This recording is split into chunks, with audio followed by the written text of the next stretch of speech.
Brands are on sale. 352-873-4368. That number again is 352-873-4368.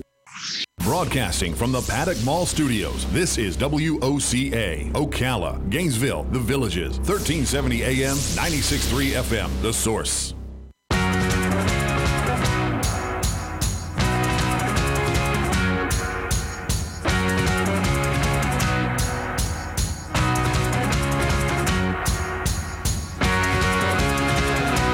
All right, just about 5 minutes after 11 o'clock. Beautiful Tuesday morning out there, right? All right. You know, one of the benefits of having a radio show is that you get to meet some really creative people. Yes. Jeff Lindsay is on the phone. He is the creator of the Dexter novels, which are the basis for the Emmy, the Peabody, and Golden Award-winning Showtime and CBS series Dexter. He's also a New York Times bestselling author. His new book is called Just Watch Me. It's a thriller novel, and I'm guessing this is he's veering from what he's known for. Exactly. Right? Brand new series. Brand new stuff. So let's find out from Jeff Lindsay. Good morning, Jeff. It's an honor to have you on the show. Good morning. I'm really happy to be with you. Absolutely. And are we right? Are you veering from what we're normally seeing from you? I'm sorry, could you repeat that? Are you is this a change of direction for you? Just watch me. Well, the answer, of course, is a good old-fashioned yes and no. There's kind of a thing like typecasting going on, which is that people want a certain thing from me, right. Which is, I guess you'd say, an anti-hero. So Riley Wolf, the protagonist of this new series, fits that mold. But he's not a cold killer like Dexter. He's somebody who kills only if someone's in the way of getting the job done. But it doesn't seem like your audience is necessarily put off by that. They've embraced it pretty readily. I was looking at the reviews, and you're doing pretty well with this one. Yeah, it really makes you wonder about people, doesn't it? I found out early on with Dexter that there's something wrong with all of us. We actually like people like that and enjoy reading about them. So I don't know why that is, except that there's got to be something kind of dark inside all of us that we don't usually acknowledge. And those anti-heroes, you really, really are able to capture that darkness very well in this book. Well, thank you. That's partly because I live in an unending cloud of dark misery and despair. And also because I work with a psychologist when I'm developing the characters. And the name, Riley Wolf, names always intrigue me. Yeah, I'd like to come up with a name that, has a little, I guess you'd say, a little music to it. With Riley Wolf, to me it was almost too much, but the idea was this is a name he made up for himself when he was young. And I thought it had that feeling of, that someone who was 17 years old would think was kind of dashing and daring. And to me it has that feeling to it. That's where the name comes from. So what happens in the development of a story like this? Are you driving your car and all of a sudden you have an idea and then you need a name? I mean, how does it all evolve for you? Well, with Dexter, the basic idea came quickly, and then it took some time to develop it. But with Riley Wolf, it started as a couple of other things and evolved slowly with a lot of work. Until I came up with the final thing. There was no sudden moment of, egad, I think I'll write something about a guy named Riley Wolf. It really was, like we like to say, it was a job of work right there. So it sounds like in the old mindset, we would visualize you throwing away a lot of paper that you crumble up after you pull it from the typewriter. In today's world, I guess you just delete it, right? It's a little bit like that scene in Blazing Saddles where Mel Blanc listen to me. And he's sitting there as the governor and going, work, work, work, work, work, work, work, work, Mel Brooks. Right. I did about 5,000 pages that are still somewhere on my computer before I started writing the actual Just Watch Me. But you also have a great balance between the personalities of him and Frank. I tried for it, and I thought the character of Frank Delgado would sort of balance it and ratchet things up too, because he's a relentless pursuer.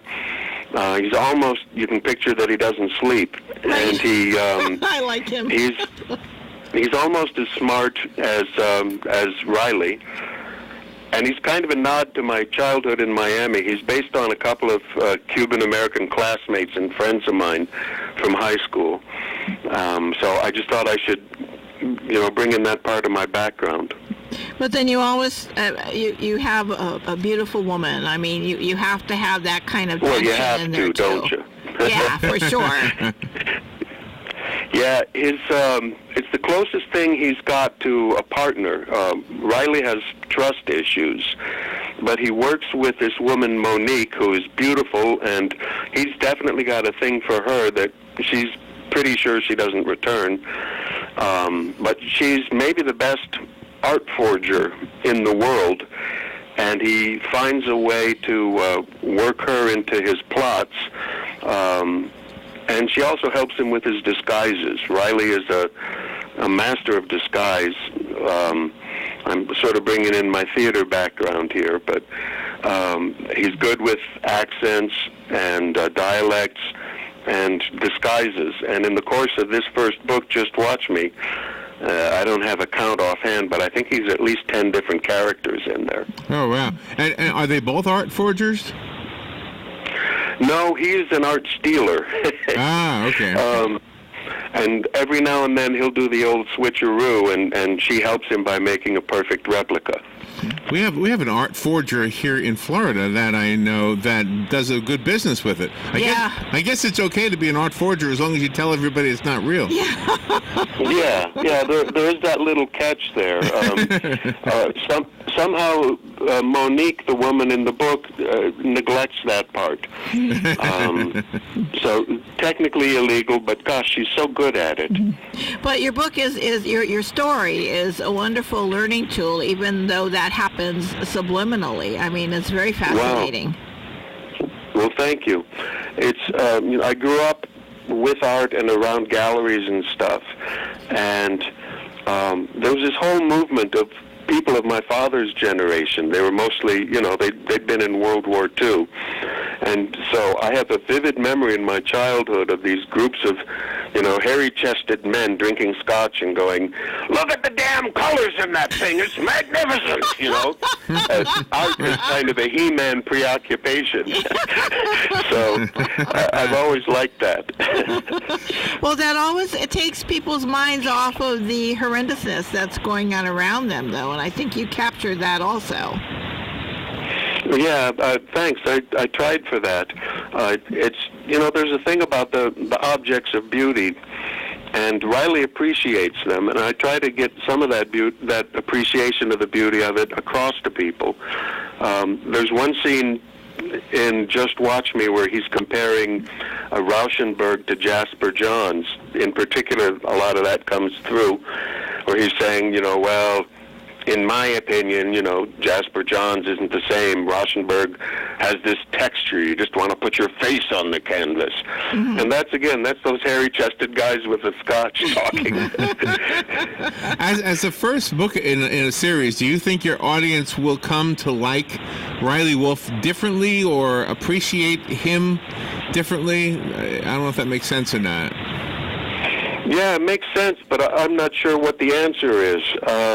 They're definitely different characters, and I think it's a different voice. Uh-huh. I don't know. I can only hope that a lot of people have said that there are similarities in the darkness and in the humor in darkness.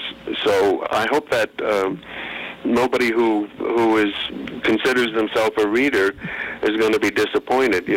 I work really hard to please. How do you keep from scaring yourself because these scenarios or something? I don't know. There's a distance to it coming when You take off the overalls and hang them up at the end of the day. I've compared it a lot of times to doing a sitcom where, you're crazy Uncle Ralph for 8 or 10 hours, and then you hang up the costume and go home, and you're just, Fred Wilkes sitting in the chair and having a glass of wine and petting the dog. So that's pretty much my life. My gosh, another great book from you. Jeff Lindsay, thank you for taking time to be with us today. The book is called Just Watch Me. I found it on Amazon where you're getting really good reviews, but I wondered if you had a different website you'd like us to go to. I have a personal website, which is jefflindsaybooks.com, and you can follow me on Twitter at DexterJeff. Oh, nice. All right, excellent. All right. Jeff, thank you so much for being on the show with us today.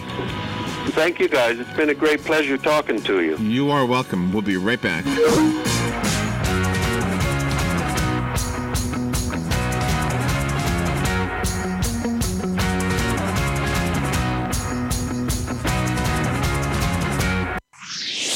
Christmas is getting close fast, and WOCA has gotten an Oriental rug from Cyrus Rugs. This $1,500 rug can be seen through the window at the WOCA studios at the Paddock Mall. Why am I telling you this? Well, when Larry or Robin of AM Ocala Live tell you, just call in and your name will be added to the WOCA Big Blue Box. And one lucky winner's name will be picked out on December 20th. Wow. Now that is one nice Christmas gift. This just in. An invitation from Glory Nation. Come and join us for an exciting night of family fun. This Sunday, the 15th, from 4 to 7 p.m. Admission is free. There's games, pizza, face painting, cotton candy, bounce house, worship, and so much more. Giveaways include